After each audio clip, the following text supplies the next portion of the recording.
Do you struggle to win rounds on attack? I've been there, so let me help you. I'm an immortal player and this is my peak.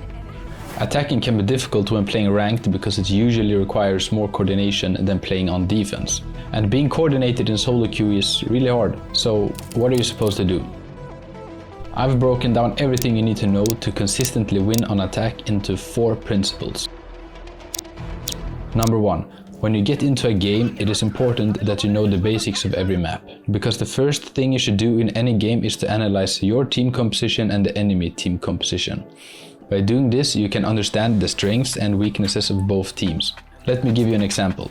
You're playing on bind and the enemy team has a cipher, and it is oftentimes common for ciphers to play on B on bind.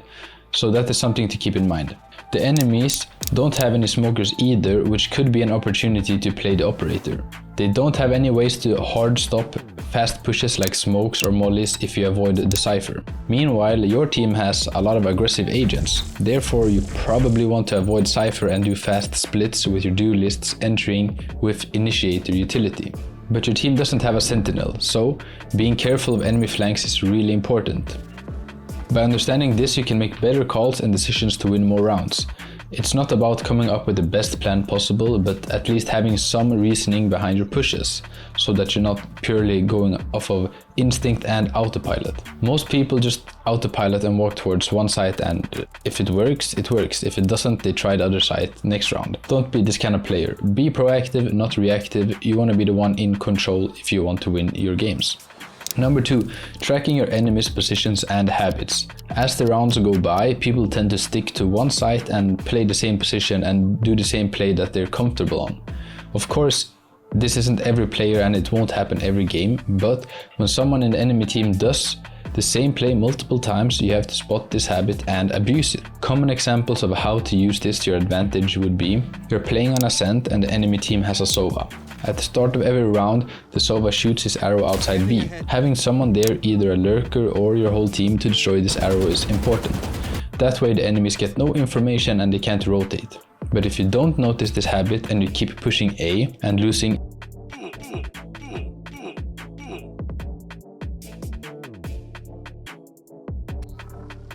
it's probably because the enemy team is rotating early because of the information given by the Sova. Another example could be that the enemy jet likes to peek A main.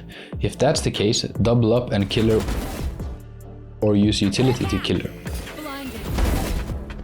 Tracking their position is also important because it can help you find the weaknesses in their defense.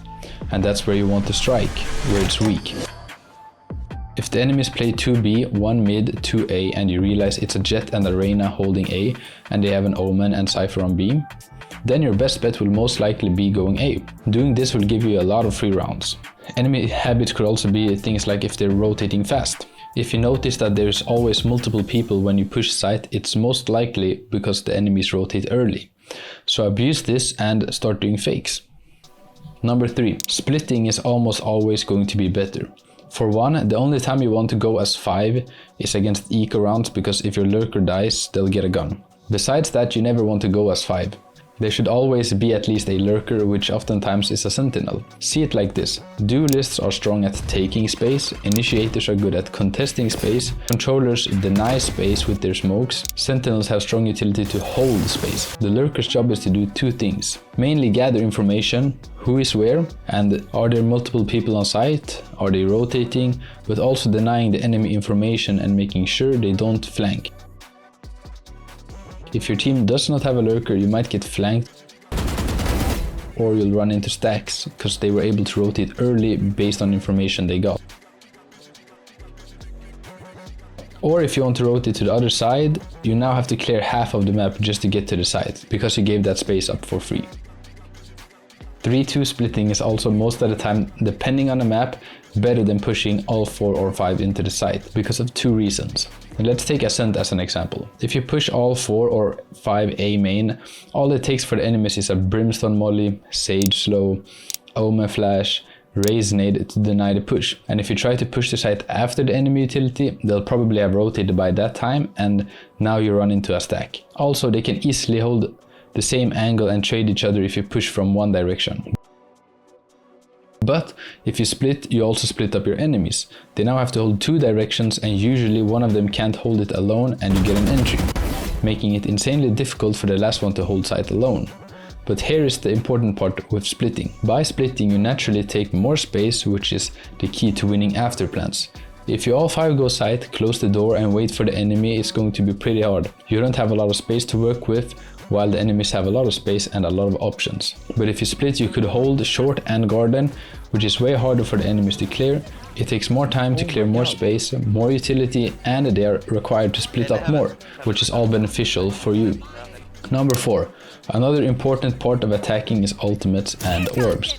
Orbs are often easier to get on attack and less risky, so abuse this. If someone on your team is close to an ultimate, tell them to pick up the orb and use that ultimate. The last thing you want to do on attack is stacking ultimates and waiting for the perfect opportunity and end up using multiple ultimates on one round. Make sure your team takes orbs and uses ultimates as soon as possible.